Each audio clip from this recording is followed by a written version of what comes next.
I cannot believe we are here. I genuinely cannot believe that in the year 2025, I have to look into a camera and explain why the Secretary of Defense of the United States, a man responsible for the lives, safety, and integrity of our military, is openly floating the idea of court-martialing a sitting U.S. senator because that senator reminded troops that they must not obey illegal orders. Illegal orders. You know, that thing the military has been trained for generations not to follow, that thing written into the Uniform Code of Military Justice, that thing we literally prosecuted Nazis for at Nuremberg. Somehow, that is now grounds for retaliation. Let's be extremely clear about what's happening here. This isn't about order or discipline or military cohesion. This is about power. This is about punishing dissent. This is about creating a chilling effect so suffocating that nobody, not even a former Navy captain who risked his life for this country, dares to question authority ever again. And honestly, it's pathetic because Pete Hegseth didn't just criticize Mark Kelly. He didn't just disagree with Mark Kelly. He didn't just issue some stern statement. No, he mocked his uniform. He mocked his medals. He singled him out from the 6 lawmakers involved and accused him of bringing discredit on the armed forces because Kelly dared to remind service members that unlawful commands must not be followed. Think about that. Think about the level of willful, weaponized stupidity required to frame basic constitutional duty as sedition. And now, behind closed doors, Hegseth is reportedly weighing punishments, plural, that include reducing Kelly's rank, slashing his pension, or even dragging him back into military service to court-martial him for speech, protected speech, constitutionally relevant speech, speech about refusing illegal orders. If you're watching this and feeling like you're taking crazy pills, you are not alone. Because, let me say the quiet part out loud, if an administration can target a political opponent by pulling them back under military law, by bending the UCMJ into a political weapon, then we are not talking about politics anymore. We are talking about coercion. We are talking about retaliation. We are talking about the executive branch attempting to criminalize the legislative branch and using the military as the hammer. Make no mistake, if this goes unchallenged, this isn't a one-time thing. This becomes the blueprint.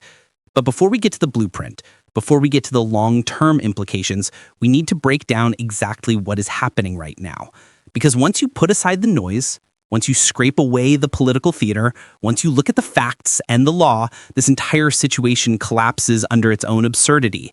And I mean collapses. So let's start here.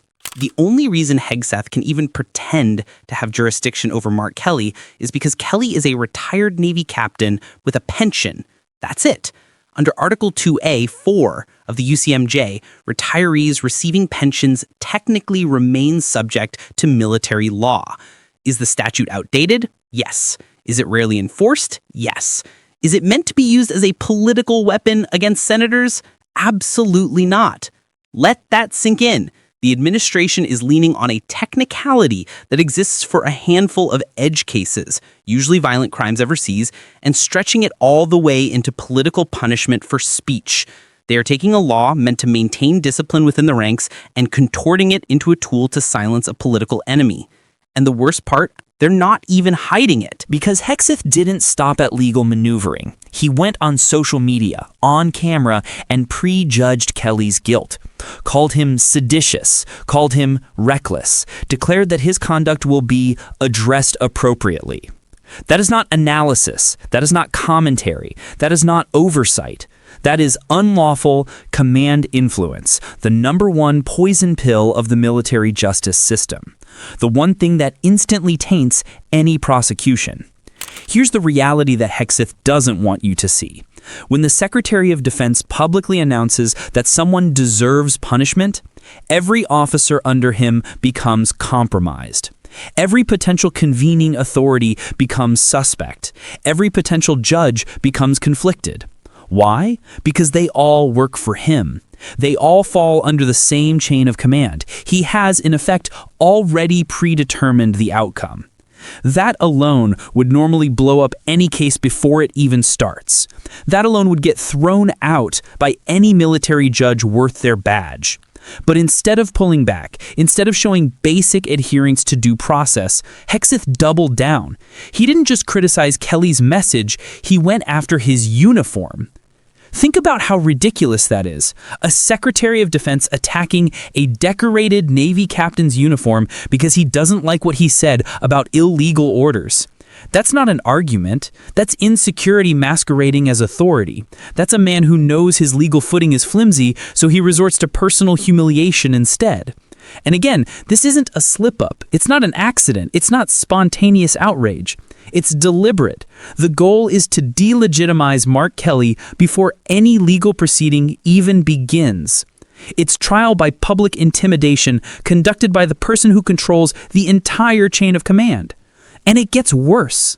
Because buried under all of this melodrama is the undeniable reality that what Mark Kelly said was correct. Troops are obligated, not encouraged, obligated to refuse unlawful orders. That is not controversial. That is not new. That is not partisan. That is the backbone of military ethics. It is the line between a lawful military and a rogue militia. Soldiers don't swear an oath to a president, they swear an oath to the Constitution. They swear an oath to obey lawful orders. So what exactly is the problem here? Why is the administration so furious? Why does a simple reminder of legal duty trigger this level of political rage? Because they hear a message that terrifies them, that the military is not their personal guard, that the military will not violate the Constitution for them, that there are limits to authority. This entire spectacle, the threats, the insults, the legal contortions, is about punishing the idea that troops might refuse to carry out unconstitutional commands.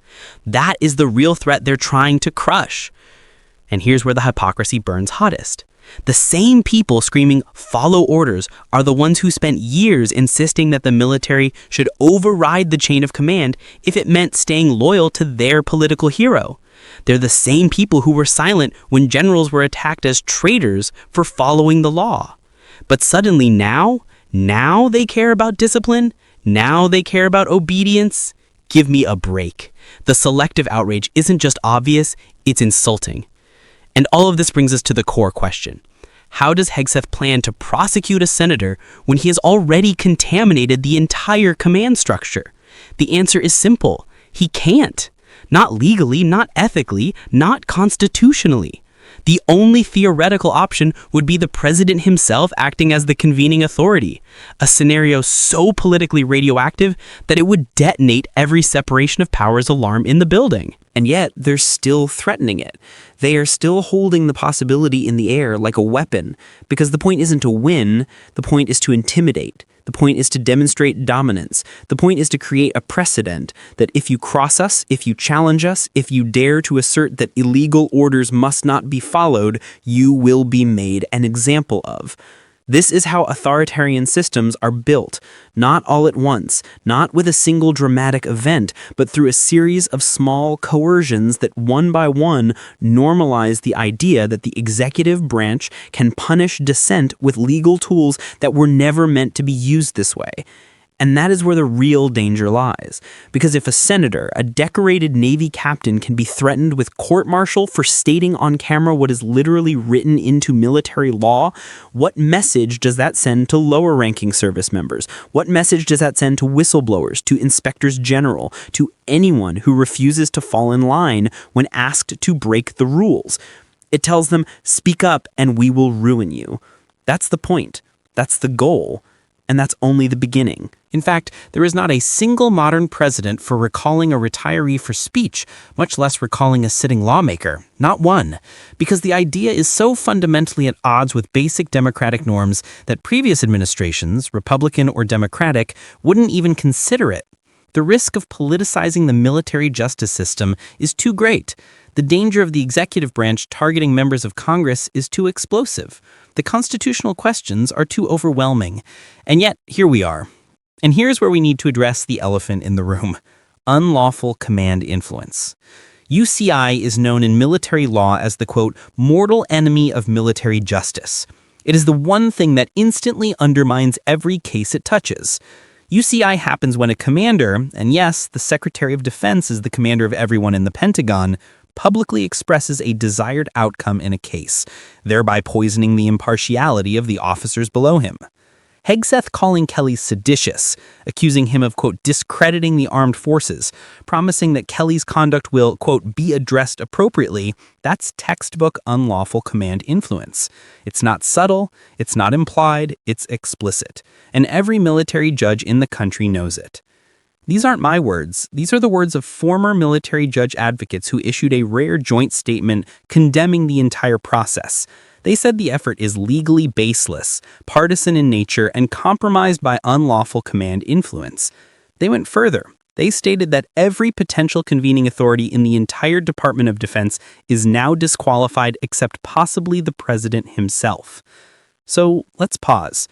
According to the experts, the only person who could legally prosecute Mark Kelly is the president, the sitting president prosecuting a United States senator who sits in the opposing branch of government.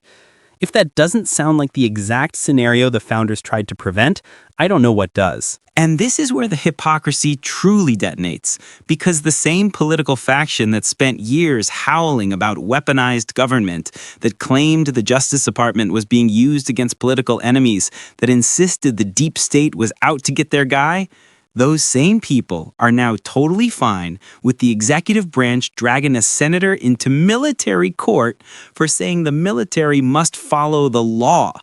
This is projection on rocket fuel, but it gets worse because when you zoom out, this is not an isolated moment. This isn't random. This isn't impulsive. This fits into a broader pattern, a strategy even, that we've been watching unfold in slow motion. Every piece of it points to the same goal: blur the line between political loyalty and military obedience. Let's look at the pattern. Number 1, the rhetorical war on disloyal generals. When senior military leaders refused to support unlawful or unethical actions, they were attacked as traitors, woke generals, or a part of a conspiracy. Number 2, the relentless campaign to purge institutions by loyalty tests. Whether it's the military, the civil service, or the judiciary, the message has been the same. The only acceptable officials are the ones who serve the president personally, not the Constitution. Number 3, the normalization of using the military as a political tool. The rhetoric of my military, my generals, do what I say, combined with the expectation that military obedience should override legal constraints, has slowly been woven into political speech. Number 4, the escalation of retaliation against dissenters. Inspectors general fired, whistleblowers smeared, former officials targeted. And now number 5, threatening to drag a sitting senator, a decorated Navy captain, into military court for saying the military must follow the law. This is not improvisation. This is the logical next step in a long-term effort to redefine the military from a nonpartisan institution into a personal enforcement arm of political power. And let's be clear, this is not about Mark Kelly. This is about creating fear. If a senator can be targeted, if a former captain can be threatened, then what message does that send to active duty officers who may one day be asked to carry out an unlawful order? What message does it send to colonels, to JAG officers, to military police, to commanders who have to make real-time ethical decisions under pressure? It tells them, challenge us and we will destroy you. And that isn't hypothetical, that's the point. This is about deterrence, not legal deterrence, but political deterrence. And here's where we have to address the deeper issue, the separation of powers. If the executive branch can reach into Congress and legally prosecute a senator for speech, especially speech rooted in constitutional doctrine, then the entire structure of checks and balances collapses. Congress becomes subordinate not by law, but by intimidation. The message becomes, your power exists only as long as the executive allows it. That is not how democracy works. And yet, this administration is test driving the idea. Even the threat of prosecution is dangerous. The threat is the weapon. The threat is the chilling effect. The threat is the constitutional corrosion. The threat is the political siege. And once a precedent is created, even a failed one, it becomes easier to justify the next attempt, and the next, and the next. That's how democratic backsliding happens, not with dramatic coups, not with tanks in the streets, but through small incremental expansions of executive power that slowly normalize the unacceptable. And let's be clear, this is not about Mark Kelly. This is about creating fear. If a senator can be targeted, if a former captain can be threatened, then what message does that send to active duty officers who may one day be asked to carry out an unlawful order?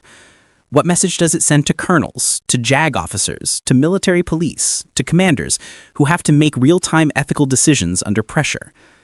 It tells them, challenge us and we will destroy you. And that isn't hypothetical, that's the point. This is about deterrence, not legal deterrence, but political deterrence. And here's where we have to address the deeper issue, the separation of powers.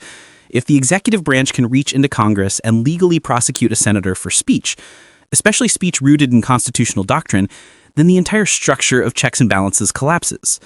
Congress becomes subordinate not by law, but by intimidation. The message becomes, your power exists only as long as the executive allows it. That is not how democracy works. And yet, this administration is test driving the idea. Even the threat of prosecution is dangerous. The threat is the weapon. The threat is the chilling effect. The threat is the constitutional corrosion. The threat is the political siege.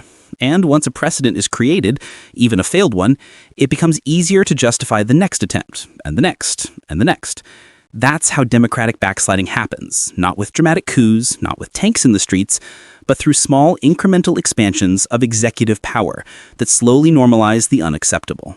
And the truth is, this moment fits into a global pattern. Around the world, strongmen test the boundaries of institutions. They threaten opponents. They use legal mechanisms to silence dissent. They claim their critics are traitors, not because they are, but because the label creates the justification for retaliation. And every time the public shrugs, every time institutions fail to push back, the strongman gains another inch. This isn't accidental, it's methodical. And the most alarming part? They're doing it out in the open. They're not whispering, they're not hiding, they're posting videos, they're tweeting threats, they're bragging about the possibility of prosecuting a senator. They're daring anyone to challenge them because they assume nobody will. And that brings us to the real question. What happens if this goes unchecked? What happens if this attempt, successful or not, becomes normalized? What does the future look like if the military justice system becomes an instrument of political enforcement instead of legal accountability? That is the next phase of this analysis, and it's the part nobody wants to confront. And here's where the pattern becomes impossible to ignore, because if you map out each escalation point over the last few years, the attempt to weaponize military law against Mark Kelly isn't a surprise. It's the logical, inevitable next step of a movement that has been inching toward authoritarianism while pretending it's defending patriotism. This whole storyline, from top to bottom, follows the same formula we've seen again and again. Create a fake crisis, blame it on your political opponents, and then use that manufactured crisis to justify your own power grab. Kelly wasn't warning troops for fun. He wasn't trying to stir trouble. He was doing what leaders are supposed to do, reaffirm the law before a crisis hits. That's what responsible governance looks like. But that's exactly why the administration is furious, because Kelly's message is a direct threat to the one thing they rely on: uncertainty. If the military is unsure about which orders are lawful, if they are scared of refusing an unlawful command, if they hesitate because the consequences might destroy their careers, then the door cracks open. Illegality thrives in confusion. Power grabs thrive in silence. Kelly disrupted that. He reminded the military that their oath is to the Constitution, not the president. He reminded them that just following orders isn't a shield against wrongdoing. He reminded them that there are boundaries, bright, clear, unbreakable boundaries that no administration is allowed to cross. And that is precisely why he has to be punished. This isn't about Kelly at all. It's about the message he sent. A message that terrifies the kind of people who believe they should be able to rewrite the law by commanding it. A message that exposes their dependence on unchecked authority. A message that makes it harder for them to pull off the chaos they quietly fantasize about. But here's the thing. This tactic, punishing the messenger to intimidate the system is not new. It's a page straight out of the strongman playbook. History books are filled with moments where leaders realized they couldn't win loyalty honestly, so they manufactured loyalty through fear. They didn't need the entire military to obey, they just needed enough officers to hesitate, just enough commanders to second-guess their duty, just enough ambiguity to exploit. And that brings us to the stakes of this moment, because they're higher than anyone wants to admit. If the government can weaponize the UCMJ against a sitting senator, then what prevents them from weaponizing it against a retired general who criticizes them? What stops them from targeting a colonel who reports unlawful activity? What prevents them from threatening a JAG officer who refuses to rubber stamp something unconstitutional? Nothing. If this stunt becomes accepted, even if it fails, it becomes a precedent. A dangerous one, a sticky one that future administrations can use more effectively than this one. And the terrifying part, authoritarians almost never succeed the first time. The first attempt is sloppy, it's loud, it's messy, it's legally questionable. It gets challenged, it sparks outrage. But the second attempt, the third, those ones get quieter, cleaner, easier. Because the opposition has already been desensitized, because the public has already been conditioned, because the institutions have already shifted 1 inch closer to normalization. That's how democracy erodes, millimeter by millimeter. We've already watched it happen. Look back at the last decade. Every norm that was once unthinkable has now been broken at least once. Presidents publicly attacking judges, campaigns threatening prosecutors, politicians calling for military interventions, public officials refusing to concede elections, agencies being purged for political loyalty, inspectors general fired for doing their jobs, security clearances revoked as punishment, whistleblowers smeared as traitors, allies pressured to fabricate investigations. And each time, the same pattern repeated: shock, outrage, fatigue, acceptance. Now the line has moved again, and this time it's the military being pulled into the political vortex, the one deliberately designed to stay outside partisan warfare. Once you pull the military into politics, you don't get to put it back. That bell doesn't unring. That precedent doesn't evaporate. When the chain of command becomes a political tool, the entire foundation of civilian control collapses.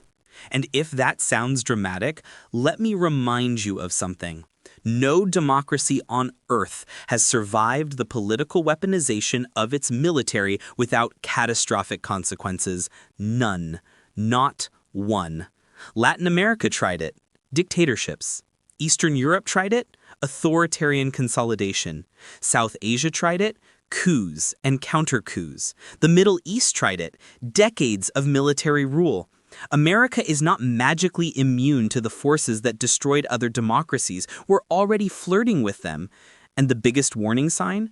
When political leaders start treating critics as enemies of the state, not because they committed crimes, but because their speech threatens power. That's how the targeting always begins, not with tanks in the streets, but with legal mechanisms twisted into political bludgeons. And if you think it can't happen here, then you haven't been paying attention. For years, the guardrails that once held this system together have been melting under the heat of political pressure. They didn't collapse overnight, they were eaten away slowly. Now the military is being dragged into the fight. And if the military becomes an extension of the executive's ego, then everything else becomes meaningless. Congress, courts, law, norms, elections. This is the moment where you ask, if they're willing to threaten a senator, what makes you think they won't threaten the people below him? Because that's how authoritarianism works. It always starts at the top, but it never stays there.